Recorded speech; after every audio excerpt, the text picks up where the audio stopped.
So, your promised land will always be a place of blessing and a place of abundance. Now, notice, it will not necessarily be a place of peace, right? You have to, now, why? Because you have to carry your peace with you, right? Jesus gave us his peace. He said, my peace I live with you. Not peace like the world has, which means no problems, but my peace gives you peace in the middle of problems, right?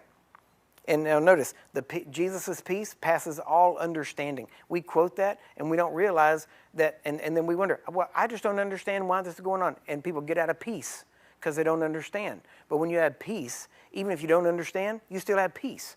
When you have the peace of Jesus, even if you don't understand what's going on, why does this happen? Why is that happening? Why does this happen to me?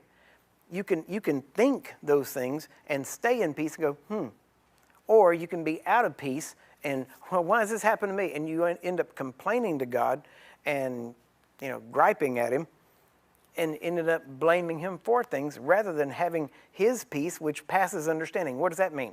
Well, I don't understand this, but you know what? I know he's with me. I know he's for me. I know how I'm going to come out the other side. I know what it's going to be like. It's going to be good. Why? Because I'm in a place of obedience. I'm in a place of the land of milk and honey. I am where I'm supposed to be. And when you know that, there is a peace and a strength that comes with it. Now, here it says, now notice this. That means that you won't know why you are in peace. You just will be. People say, well, how can you be so peaceful in the middle of all this? It doesn't make sense, but I am, And yet, they always say, whenever you can keep your head when everybody around you is losing theirs, it's because you don't understand the situation. You ever heard that? Well, that's not totally true, right? Whenever you can keep your head when everybody else is losing theirs, it's probably because you know who holds your destiny. It's because you know that you're walking with God, that you're not second guessing. Well, I hope I'm doing right. Well, no, you can know when you're right with God. You can know when you're obedient to God. You don't have to be guessing, right? The Bible's very clear. He said, don't be unwise, but wise, knowing the will of God. See, most of the Christians that I talk with do not know the will of God.